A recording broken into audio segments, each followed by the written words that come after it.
and the topic is environmental social governance ESG. For this, जोरदार तालियों के साथ let's welcome Mr. Anand Raj Darshan. He is BTech, PG DDM and RM, PG Diploma in Environmental Law, PG Diploma in Sustainable Development, MSc in TQM, MSc in Industrial Psychology, SMIAC with 17 plus years of experience in ESG and industrial safety. एक बार जोरदार तालियां हो जाएं, बहुत ही knowledgeable session होने वाला है.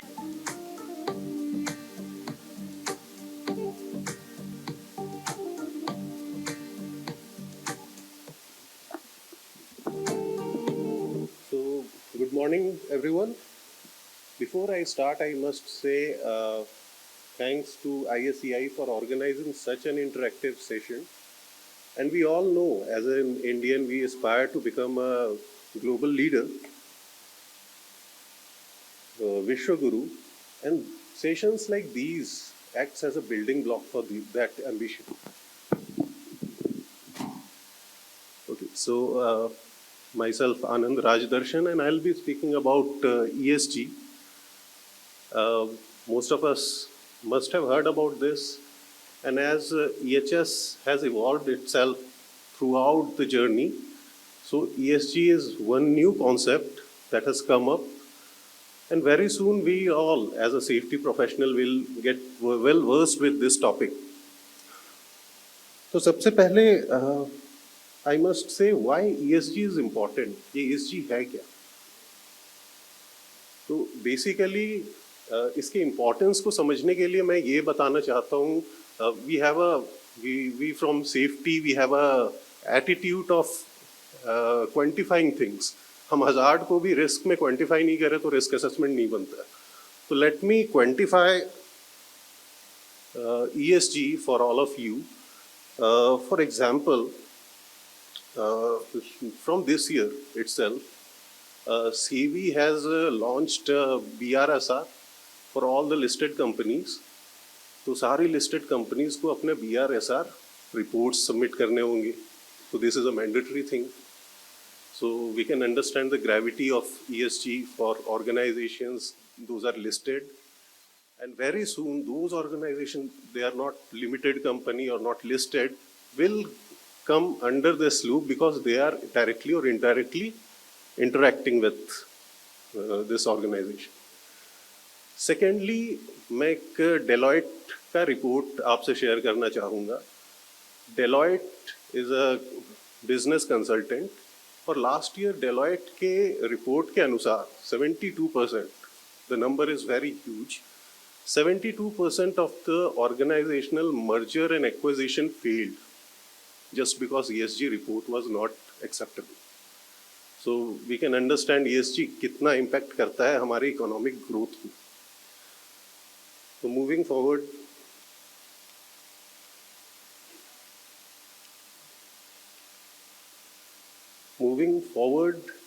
ESG, if I'm asked to define it, I'll say ESG is the interaction, how the organization interact with their internal and their external stakeholders, and this interaction is based upon the principle of sustainable development. Now, sustainable development is something we'll get to know more about as we move forward with the slides. तो सबसे पहले मैं बताऊं, as an individual, आप एक organization से जुड़े हो, whether directly or indirectly, और वो ऑर्गेनाइजेशनल एक्सपोनेंशियल ग्रोथ दिखा रही है. There is good development, financial growth है, वो अपने वर्कर के साथ अच्छा इंटरेक्ट कर रही है, they are paying well, they are abiding by the law, and ultimately what they are doing, they are dumping their waste openly. क्या ऐसे ऑर्गेनाइजेशन सस्टेनेबल अपनी प्रॉफिट को सस्टेन कर पाएगी लॉन्ग रन के लिए? The answer is no. Today or tomorrow, the authority will take action against them. So these are few things that makes the business sustainable अगर हम ESG को follow करें. Ultimately, when we follow ESG, हम regulations को follow करते हैं, हम investors और stakeholders के जो रिलायंस है अपने ऊपर, उसको ज़्यादा बेहतर ढंग से इस्टेब्लिश कर पाते हैं। So the concept may be कि ये ESG का concept आया कहाँ से, where it came from. So as I told you, the principle of ESG is based upon sustainable development. Or sustainable development is a long-rooted study right from the Rio conference in 1972. The inception was started. और आज 2015 में हमारा sustainable development goal जो UN से दिया गया था, and we are as a nation we are signatory to it and we have worked a lot on this aspect. So before we start discussion about sustainable development, Thomas Friedman ने around 30 साल पहले कहा था the world is flat. It's laughable cliche. लेकिन world is flat ये इसलिए कहा था क्योंकि टुडे आज के टाइम में बेंगलोर में बेस्ड एक IT company is doing a tech support for a US based bank. This is globalization. आज जर्मनी बेस्ड एक multinational well reputed car manufacturing organisation has outsourced their engine to a Pune based organisation, and this is what globalisation is. Now imagine you are the representative from US bank और आप अपने कुछ product या कुछ services को outsource करना चाहते हो, तो आप कैसे ऑर्गेनाइजेशन को सिलेक्ट करोगे? In this interlinking world, as I being a representative from US based bank, मैं एक ऐसे ऑर्गेनाइजेशन के साथ ही लिंक अप करना चाहूँगा जो मुझे लॉन्ग रन के लिए सर्विस प्रोवाइड करे, जिसके साथ लिंक अप होने पर मेरे बैंक या मेरे ऑर्गेनाइजेशन या मेरे संस्था के रेप्यूटेशन को हार्म ना हो. और ये तब होगा जब मैं उसको एसेस करूं कि वो ESG में कहाँ स्टैंड करता है. So this is one example जिससे हम समझ सकते हैं ESG for globalisation, for the changing way of the businesses कितना इम्पोर्टेंट है और कितना ज़रूरी है हम ऑर्गेनाइजेशंस को इसके साथ अलाइन होने में.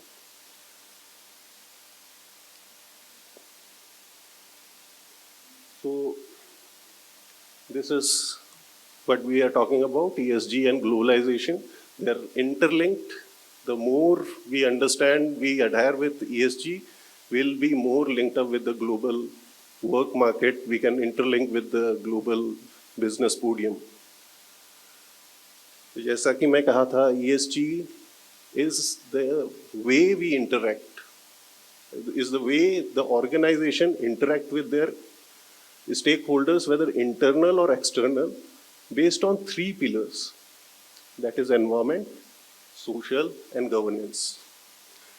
Environment, हर वो चीज़ जो हमारे इर्द गिर्द है वो environment है. मैं आपको बता दूं, बहुत सारी IT कंपनीज भी हैं जो कोशिश करती है हम जीरो कार्बन इमिशन की तरफ जाए या कार्बन न्यूट्रलाइजेशन की तरफ जाए. So this is a very good and effective field for organizations. Most recently, the effort by Tata Steel is remarkable. जो recycle based steel manufacturing का एक अपना एक target establish किए हैं. So these are few initiatives जो हम environment section में लेते हैं for organization. Social, her organization का सिर्फ ये मकसद नहीं होता है कि profit making. If we see the company law, there is a section called CSR.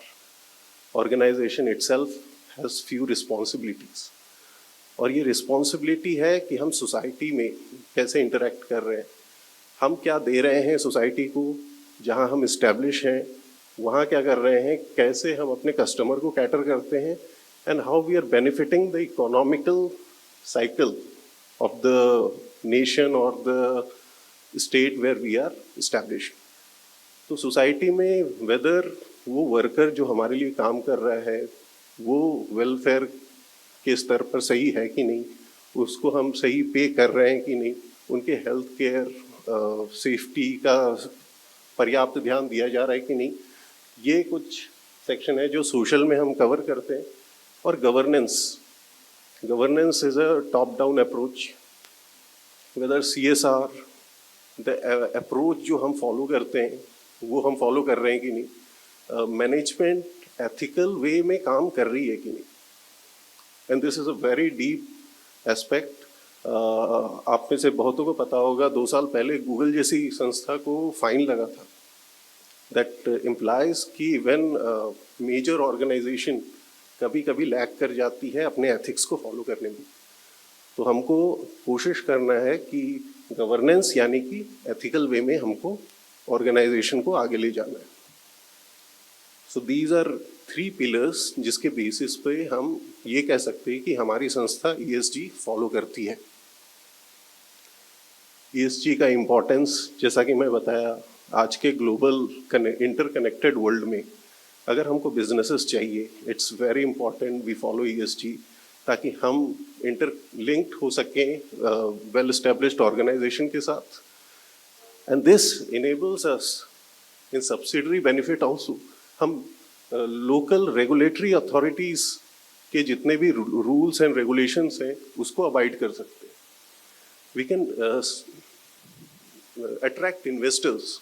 As I told you, the Deloitte report, 72% of the merger and acquisition failed last year just because the ESG report was not sufficient. And most importantly, the brand reputation. कोई भी organization, for an instance, if I ask you, आप बताओ top 50 organisation जो दुनिया के global organisation है, आप list out करो, you can Google it. Amazingly आप पाएंगे कि 60% ऐसी संस्था है जो 40 साल पहले एग्जिस्ट ही नहीं करती थी. गूगल इज 25 years old, 20-25 साल हो गए. तो what happened to those giant जो पहले थे, and why they are not in market with the reputation that they should have been. So the reason is not carrying forward with the time, with the changing market, with the changing technologies. So this is one thing. ESG also promotes innovation, adapting with new technologies, and ultimately this helps us in enhancing the brand image of the organization.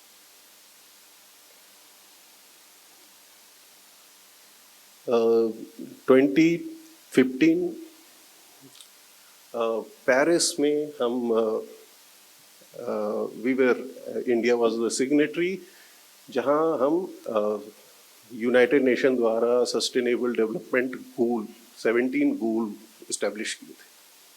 Now how this 17 goal is indirectly connected with ESG, we can see it out here. So out of the 17 goal, it has been divided among the environment, social and governance section. And this is important because this is our commitment, not just as an individual but as a nation.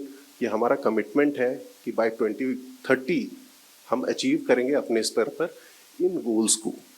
ये goals social भी है, जहाँ हम economic development की बात करते हैं, जहाँ हम कोशिश करते हैं कि हम economically अपने परिवेश को अपलिफ्ट करेंगे, क्वालिटी ऑफ लाइफ को डेवलप करेंगे through organisational approach, production, process, service providing, जो भी हम करते हैं. साथ ही हम एनवायरनमेंट, पर्यावरण का भी देखरेख करेंगे. And the third part is governance, जहां हम एथिक्स, सस्टेनेबल सिटी, आजकल हम अवगत हैं इस शब्द से, स्मार्ट सिटीज.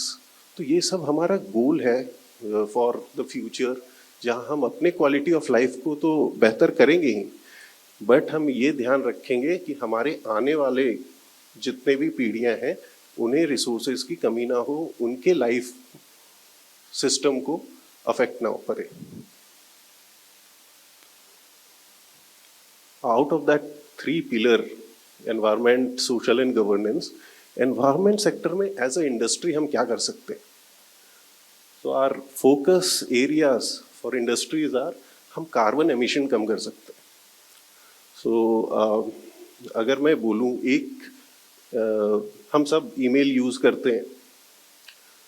एक ईमेल अगर आप 1 साल तक अपने इनबॉक्स में रखते हो, which is useless, have you ever imagine वो कितना कार्बन, कितना एनर्जी यूज़ करता है उसको आपके इनबॉक्स में सेव रखने के लिए? So this is one example. इसकी तरह कई हैं। आज इंडिया में भी कई डाटा सेंटर्स खुल रहे हैं। Ultimately, these data centers are big, huge consumption of energy. तो हमको अपने डाटास को भी मैनेज करना सीखना होगा। कौन से डाटा हमारे लिए रिलीवेंट है, उसको कैसे प्रोटेक्ट करें और कहाँ सेव करें। So ultimately, this process helps us in minimizing the energy consumption, और जो अंत में हमको हेल्प करता है कि हम कार्बन एमिशन कम करें। वेस्ट मैनेजमेंट एक बहुत ही इम्पोर्टेंट एस्पेक्ट है इन्वायरमेंट का। ऑर्गेनाइजेशन जो वेस्ट जनरेट करती है उसको कैसे मिनिमाइज करें, उसको कैसे मैनेज करें, किस हिस्से को हम लैंडफिल में यूज़ कर सकते हैं, किसको हम रिसाइकल कर सकते हैं। ये सेग्रीगेशन प्रोसेस से लेके उसको रीप्रोसेसिंग तक ये करना एक एस्पेक्ट है एनवायरनमेंट कंपोनेंट। और waste management if we ESG का जब हम इवैल्यूएशन करते हैं तो सबसे ज़्यादा वेटेज इवैल्यूएशन में इस बात पर होता है कि हम कार्बन एमिशन कितना कम कर रहे हैं, एंड अल्टीमेटली हम वेस्ट मैनेजमेंट को कैसे इवैल्यूएट कर रहे हैं, कैसे उसको मैनेज कर रहे हैं।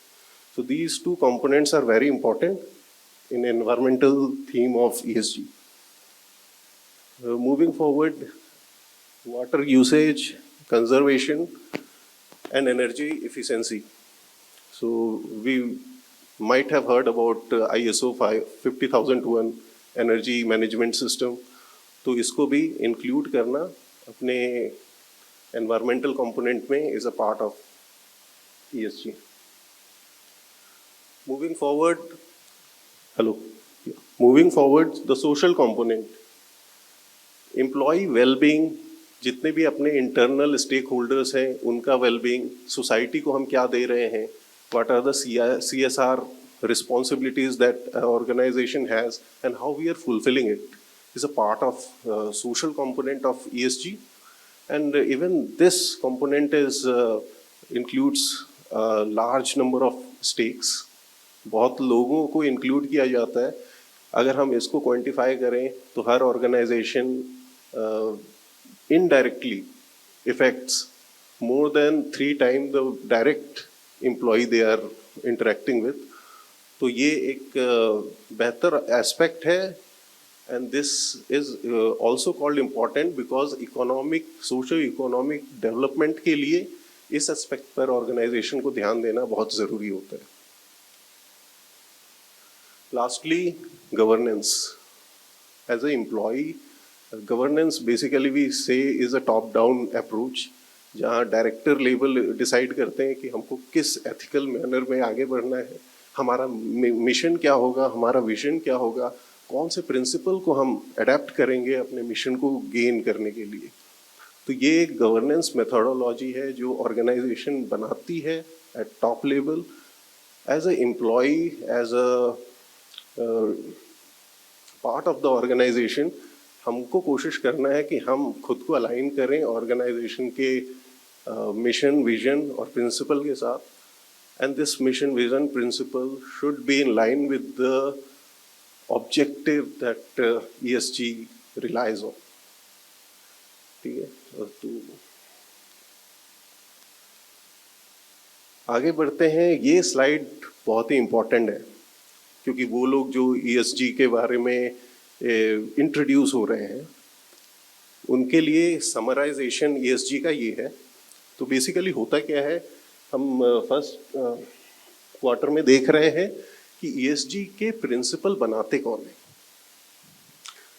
In India sustainable development goal जो यूनाइटेड नेशन द्वारा है, दैट इज द संस्था जो हमारे लिए गोल इस्टेब्लिश किया। Apart from that, India is also part of Greenhouse Gas Protocol. For financial sustainability, PRI is there, who lays down the principle. Moving to the second quadrant, this is actually the reporting system that we follow.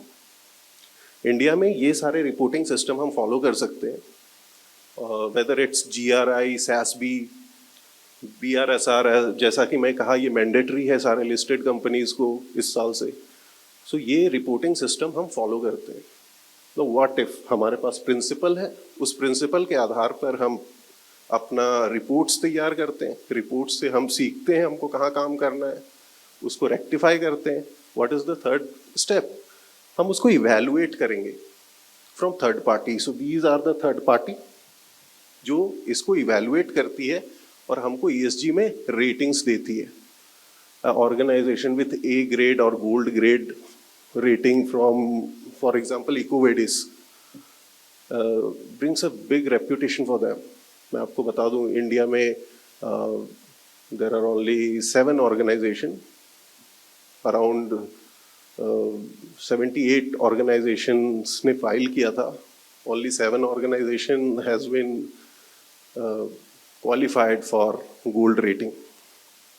So and this is not a negative thing, because इतने कम time में अगर around almost 100 companies India में associate होती है कि हमको green house emission कम करना है या हमको ESG में अपने संस्था को आगे ले जाना है, तो this is an achievement.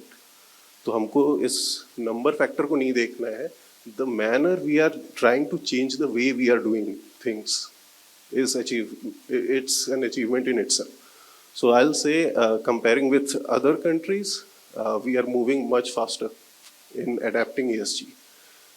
And the fourth quarter, हम evaluate हो गए, हमारे पास ranking है, उसके बाद हम उस ranking को audit करवाते हैं. So there are some audit institute जो ESG को audit करके validate करती है कि yes, this संस्था, ये संस्था इस ranking के लिए deserve करती है. And these are the criteria why. So this is the entire summary of ESG, कैसे organization में ESG काम करती है. Moving forward, there are few challenges जो ESG professional अपने initial phase में कई बार challenges face करती है. First is lack of awareness. As we understand, ESG is a field we call it eclectic, क्योंकि ये सारे वेदर इट्स, आप अगर किसी संस्था में ESG कर रहे हो तो आपको कोलेबोरेट करना पड़ेगा डायरेक्टर लेवल को भी, HR डिपार्टमेंट को भी, environmental section, design section, logistic, so purchase for sustainable procurement. So it is a eclectic subject. इसमें आपको वेल वर्स्ड होना पड़ेगा for the system of all the different segment. And the best part is to collaborate them, give them a podium, what they can give to the organization, how they can adapt ESG in their department. तो ये सबसे अच्छा तरीका होता है. और ESG professional, it's good with taking the lead, adapt democratic leadership style and give them an opportunity to give their inputs. Regulatory system जो भी आते हैं, जो डेवलपमेंट हो रही है, जो रेगुलेशन या लोकल रेगुलेशन में चेंजेस आ रही है, उनके साथ ऑर्गेनाइजेशन को बरकरार रखना, ये भी एक चैलेंज होता है. Data availability, as I told you, data availability is a scientific challenge. अगर हम जब ESG रिपोर्ट बनाते हैं, most of the time we don't have sufficient data कि हम बता सके कि हमारा HVAC कितना कार्बन एमिशन दे रहा है. So these are few challenges. Moving ahead, मैं आपको एंड करने से पहले कुछ एग्जांपल दूँ, कुछ संस्थाएं कैसे ESG को अडेप्ट की और क्या रिजल्ट आया. Starting from Unilever. We must know Unilever has invested around 1 billion as a social development, and that also includes environment for green belt development in Africa. So this is a huge investment. और ये सिर्फ social development के लिए नहीं है, ये green development will further furnish raw material to Unilever. So ये ultimately एक society को economic loop में ला रहे हैं. Moving ahead, Microsoft by 2030 ये negative carbon emission पे जाने की कोशिश कर रहे हैं by neutralizing previously जितना carbon emission ये किए थे. So this is one initiative. IKEA by 2030 is planning 100% recycled furniture. सारे furniture जो IKEA supply करेंगे वो 100% recycled होंगे. Nestle फूड प्रोसेसिंग इंडस्ट्री के लिए सबसे बड़ा चैलेंज होता है water conservation, water recycling and reuse. So that is what they have adapted. And ending with the most iconic Tata for social initiative. We must know that 8 hours of work was something that was given by Tata. So with this, I want to end my session and thank you for listening. Thank you so much, sir, for the wonderful session on environmental social governance. It was truly a knowledgeable, insightful session.